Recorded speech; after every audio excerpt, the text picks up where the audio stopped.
तो hello NEET aspirants, आज हम लोग स्टार्ट करने वाले एक नया चैप्टर जो कि है बॉडी फ्लूइड्स एंड सर्कुलेशन। तो ये काफ़ी आसान चैप्टर है वैसे, और इजी भी है, रिलेटेबल भी है। तो आइए स्टार्ट करते हैं। तो सबसे पहला सवाल ये है कि बॉडी फ्लूइड की ज़रूरत क्यों पड़ी। तो ज़रूरत पड़ी है कुछ पहुंचाने के लिए। और क्या पहुंचाने के लिए, तो आपको पता ही होगा, हमारे सेल्स को बॉडी के वेरियस पार्ट्स में जितने भी सेल्स हैं सबको न्यूट्रिएंट और ऑक्सीजन की कांस्टेंट रिक्वायरमेंट होती है फॉर फंक्शनिंग। और जो भी मेटाबोलाइट्स, वेस्ट, CO2 ये सब प्रोड्यूस होते हैं सेल में एज अ वेस्ट प्रोडक्ट, उन सबको बाहर भी निकालना है हमारी बॉडी से, तो उसके लिए भी कोई ट्रांसपोर्ट मीडियम की ज़रूरत होगी। इसीलिए हमें रिक्वायरमेंट होती है ब्लड की। और सिर्फ ब्लड ही नहीं, और भी है। तो आगे देखते हैं एवोल्यूशन ऑफ ट्रांसपोर्ट सिस्टम। तो जो सिंपल ऑर्गेनिज्म है जैसे कि स्पंजेस, सिलेंट्रेट्स, उन सब में कोई ऐसे सिस्टम तो नहीं होता है, वो सराउंडिंग के वाटर से ही मतलब ट्रांसपोर्ट करवा लेते हैं अपनी बॉडी में। इनके बॉडी में कैविटीज़ होते हैं छोटे छोटे, जिससे कि वाटर अंदर जाता है और बाकी चीज़ों को ट्रांसफ़र करता है। और जो हायर ऑर्गेनिज्म है जैसे हम, तो उनमें कॉम्प्लेक्स सिस्टम होता है, उसमें भी डिवीज़न होता है, close circulatory system, open circulate. Now next part में आते हैं, जो कि ब्लड का कंपोजिशन क्या होता है। तो सबसे पहले फ्लूइड मैट्रिक्स होता है, जो फ्लूइड पार्ट होता है ब्लड का, उसे हम लोग प्लाज्मा कहते हैं, और वो 55% होता है। और जो बाकी का बच गया, उसे हम लोग कहते हैं फॉर्म्ड एलिमेंट्स, जिसमें RBC, WBC और प्लेटलेट्स आते हैं, और वो 45% बनाते हैं ब्लड का। इसलिए ब्लड हमारा रेड दिखता है, जो कि RBC की वजह से है, क्योंकि RBC मैक्सिमम नंबर में होते हैं सेल्स, और बाकी तो प्लाज्मा है फ्लूइड, जिसकी वजह से फ्लूइडिटी मेंटेन होती है ब्लड की। अब बहुत लोग सोचते हैं प्लाज्मा तो वाटर ही है मेनली, लेकिन वाटर नहीं है मेनली। प्लाज्मा का कंपोजिशन होता है, वाटर होता है ऑलमोस्ट 90 to 92%।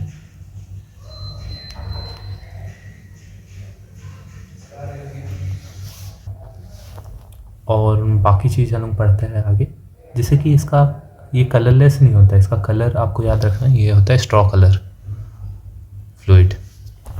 तो आगे देखते हैं हम लोग प्लाज्मा का कंपोजिशन, जो कि 55% ऑफ ब्लड बनाता है।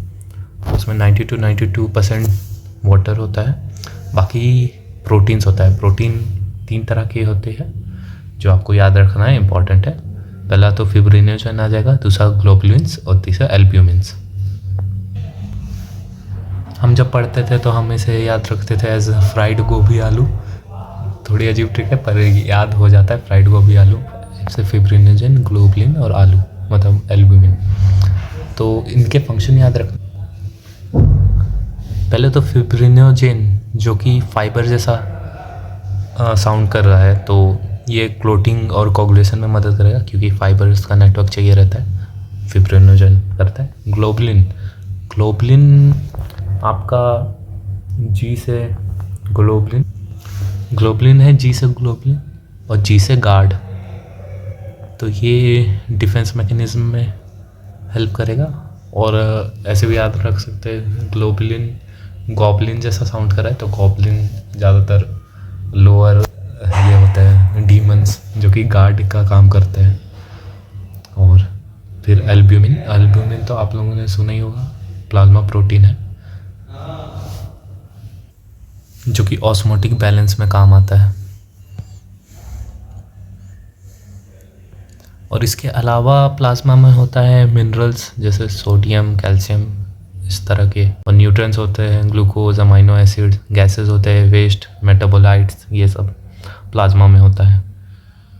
अच्छा, इधर एक पॉइंट है, सीरम और प्लाज्मा में डिफरेंस। तो ब्लड से आप लोग अगर ये हटा लोगे फॉर्म्ड एलिमेंट, तो 55% जो बच रहा है, तो ब्लड से आप लोग ये हटा लोगे फॉर्म्ड एलिमेंट्स, तो 55% जो बच रहा है उसे हम लोग प्लाज्मा कहते हैं।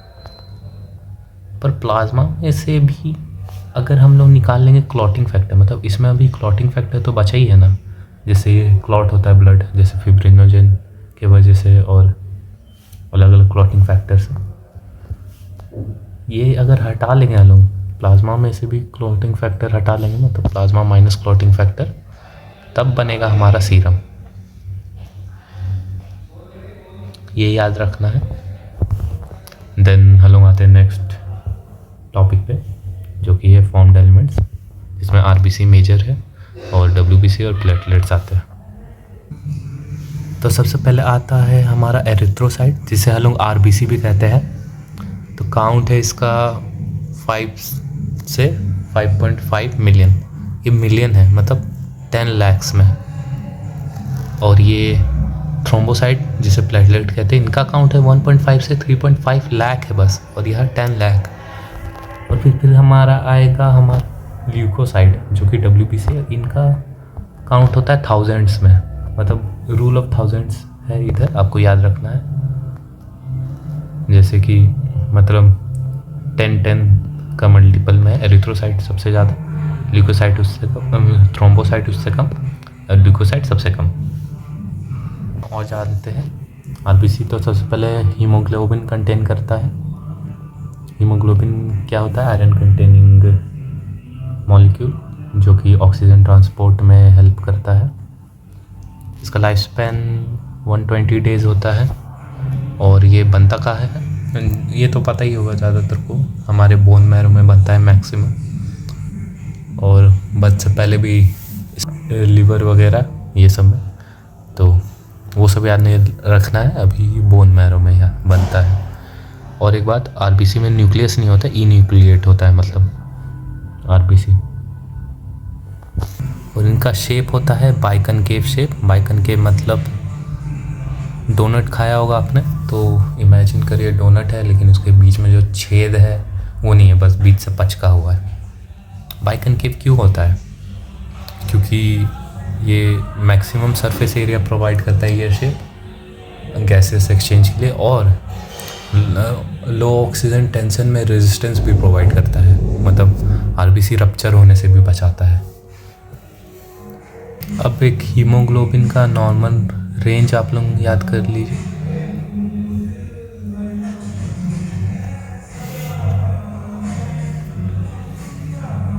जो कि है 12 से 16 ग्राम पर टीएल ऑफ ब्लड।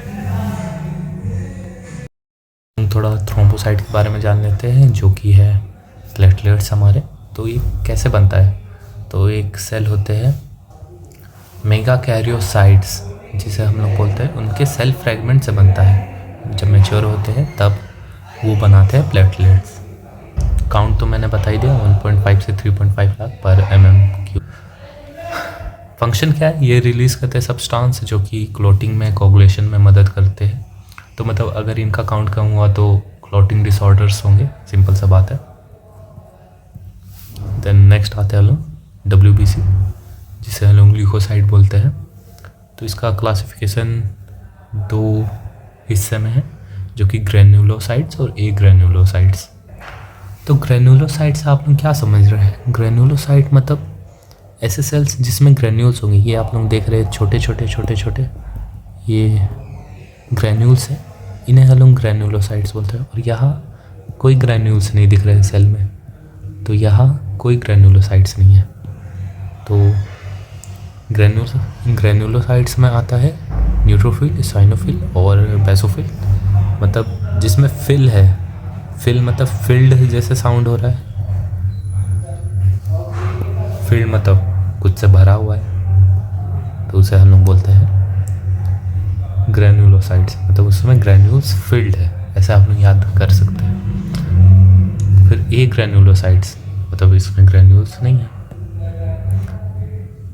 तो इसमें आते हैं लोग मोनोसाइट और लिम्फोसाइट, मतलब जिसमें फिल आ रहा है वो ग्रेन्युलोसाइट, क्योंकि ग्रेन्यूल्स उसमें फिल्ड है, बाकी मोनोसाइट और लिम्फोसाइट।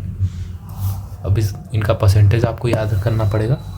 न्यूट्रोफिल 60 to 65%, उसके बाद आते हैं हमारे लिम्फोसाइट 20 to 25%, फिर मोनोसाइट 6 to 8%, फिर यूसाइनोफिल 2 to 3%, फिर बेसोफिल 0.5 to 1%। तो ये परसेंटेज तो आपको याद करना पड़ेगा, पर सबसे ज़्यादा कौन सा होता है और सबसे कम, इसके लिए एक ऑर्डर है, नेवर लेट मंकी ईट बनाना। मतलब एन से आ जाएगा हमारा न्यूट्रोफिल, एल से लिम्फोसाइट, एम से मोनोसाइट, ई से साइनोफिल, बी से बेसोफिल। बेसोफिल सबसे कम और न्यूट्रोफिल सबसे ज़्यादा। अब इनका फंक्शन भी आपको याद करना पड़ेगा।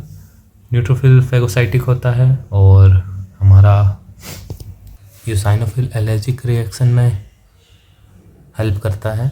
और एलर्जिक रिएक्शन मतलब जब भी किसी को एलर्जी होगी तो यूसाइनोफिल्स का रोल ज़्यादा होता है। बेसोफिल्स इन्फ्लेमेटरी रिएक्शन में करता है और सबसे कम होता है, ये तो पता ही है। मोनोसाइट भी आएगा हमारा फेगोसाइटिक, और लिम्फोसाइट इम्यून रिस्पॉन्स में, जो कि बी एंड टी सेल होते हैं। और टोटल ल्यूकोसाइट काउंट कितना होता है, थाउजेंड्स में मैंने बताया था, तो 6000 to 8000 पर mm³ ऑफ ब्लड। तो यहाँ तक हमारा हो गया चैप्टर ख़त्म। अब हम लोग NCERT रीड कर लेते हैं जल्दी से। You have learned that all living cells have to be provided with nutrients, oxygen and other essential substances. Also, the waste or harmful substances produced have to be removed continuously for healthy functioning of the tissue. मतलब nutrient और oxygen provide करना है cell को और waste remove करना है। It is therefore essential to have efficient mechanism for the movement of these substance to the cell and from the cell. मतलब cell तक ले जाना है और सेल से ले जाना है दूर। Different groups of animal have evolved different method for this transport. मतलब वही सिंपल ऑर्गेनिज्म, मतलब छोटे जैसे स्पंजेस सिलेंट्रेट्स में वाटर से होता है, फैसिलिटेट था cells to exchange this substance. More complex organisms use special fluid within their bodies to transfer such material. अब स्पेशल फ्लूइड कौन सा होता है, ब्लड होता है और लिम्फ होता है। ब्लड ज़्यादा कॉमन होता है, ज़्यादा अमाउंट में होता है, higher organism including humans for this purpose. Another part lymph, lymph के बारे में बता देता हूँ थोड़ा। लिम्फ होता है हमारा टिश्यू फ्लूइड, मतलब ब्लड वेसल्स में नहीं होता है, उससे बाहर होता है, लेकिन एंड में जाके वेन्स में ही ड्रेन होता है। Also help in transport of certain substances. In this chapter you will learn about the composition and properties of blood and lymph and mechanism of circulation of blood is also explained here.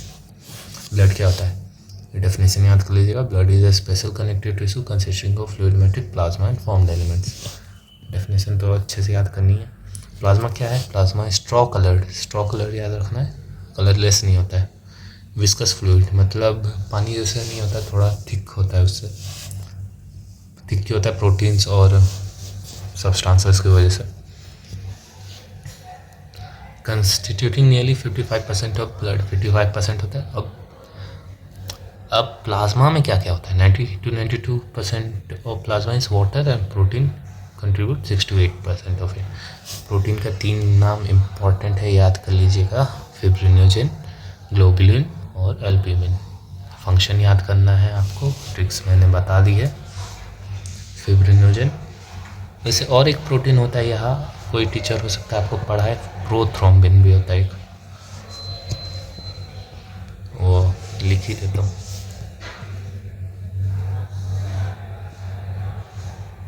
हो सकता है आप लोग कहीं book में देखे या कहीं कुछ, तो कंफ्यूज मत होइए, मतलब वो ज़्यादा मेजर नहीं है, यही 3 इम्पॉर्टेंट होते हैं ज़्यादा। Fibrinogen are needed for clotting और कोगुलेशन, याद करना, फाइबर जैसा होता है तो क्लोटिंग करवाएगा। ग्लोबुलिन जो कि डिफेंस करता है, गार्ड रहता है, defence mechanism body. And the albumin help in osmotic balance. Albumin मतलब प्लाज्मा प्रोटीन है जो कि ऑस्मोटिक बैलेंस में हेल्प करता है, वो सब। और क्यों करता है एल्ब्यूमिन, वो तो आपको MBBS में आके ही पढ़ना है। Plasma also contain small amount of minerals like sodium, calcium, magnesium, bicarbonate, chloride, iron, etc. और न्यूट्रिएंट सब्सटेंस भी होते हैं, glucose, amino acid, lipids, etc. Are also present in the plasma as they are always in the transit in the body. Always in transit in the body, तो हमेशा body में इधर से उधर होते रहता है, glucose, amino acid, lipid. Factor for coagulation और क्लोटिंग और the blood are also present in plasma in inactive form. मतलब मतलब ब्लड हमारे वेसल्स में फ्लो हो रहा है तब तो क्लोटिंग नहीं होती है ना, जब मतलब चोट होता है तब क्लोटिंग फैक्टर्स एक्टिवेट होते हैं तब जाके क्लोटिंग होती है। तो वही अब आइए आगे पढ़ते हैं फॉर्म्ड एलिमेंट्स के बारे में।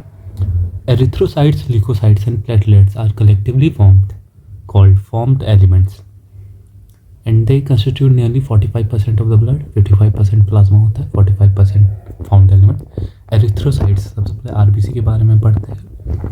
Are the most abundant of all the cell in the blood and healthy adult man has on an average 5 million to 5.5 million, मतलब मिलियंस में हो रही है यहाँ बात आरबीसी की, ऑफ आरबीसी पर mm³ of blood. RBC are formed in the red bone marrow in the adult. Red bone marrow usually red bone marrow में बनता है एडल्ट्स के। RBC are devoid of nucleus in most of the mammals and are biconcave in shape. तो nucleus नहीं होता है, इन्यूक्लिएट होता है और बाइकनकेव शेप का होता है। साइड से देखेंगे तो ऐसे दिखेगा। They have a red coloured iron containing complex protein called hemoglobin, hence the color and name of the cell, मतलब red. A healthy individual has 12 to 16 gram of hemoglobin in every 100 ml of blood. These molecules play a significant role in transport of respiratory gases. Respiratory gases का transport करवाते हैं mainly oxygen. फिर RBC have an average lifespan of 120 days, after which they are destroyed in spleen. spleen को graveyard of RBC कहते हैं। now leukocyte मतलब WBC are also known as white blood cell as they are colorless due to the lack of hemoglobin. इसमें hemoglobin नहीं होता इसलिए ये colorless होते हैं और white blood cell इन्हें कहा जाता है। they are nucleated and are relatively lesser in number which average 6000 to 8000 per mm³ of blood। तो यह थाउजेंड्स में बात हो रही है। अब इसका दो कैटेगरी होता है। Leucocyte are generally short live, मतलब कम समय के लिए जिंदा रहते हैं। They have two main categories, दो कैटेगरी, ग्रेन्युलोसाइट और agranulocyte. Neutrophil, eosinophil, basophil are different types of granulocyte. मतलब फिल मतलब ग्रेन्यूल इसमें फिल्ड है, while lymphocyte and monocyte are agranulocytes। यहाँ डायग्राम देख सकते हैं न्यूट्रोफिल। और ये भी होता है कि अलग अलग तरह के न्यूक्लियस होते हैं, मतलब लेकिन एनसीईआरटी में उतना दिया नहीं है तो उतना पढ़ना नहीं है। जैसे साइनोफिल में हेडफोन शेप न्यूक्लियस होता है, सब नहीं पढ़ना। Neutrophil are most abundant 60 to 65% of the total WBC and basophil are least. Neutrophil and monocyte 6 to 8% are phagocytic cell। न्यूट्रोफिल और मोनोसाइट phagocytic है। Neutrophil first line of defence बनाता है, मतलब जब भी कोई फॉरेन ऑब्जेक्ट हमारे या पैथोजन हमारे बॉडी में आएगा तो सबसे पहले न्यूट्रोफिल एनकाउंटर करेंगे, फिर उसके बाद मोनोसाइट। ये भी एनसीईआरटी में तो दिया नहीं है तो छोड़ भी सकते हैं आप लोग।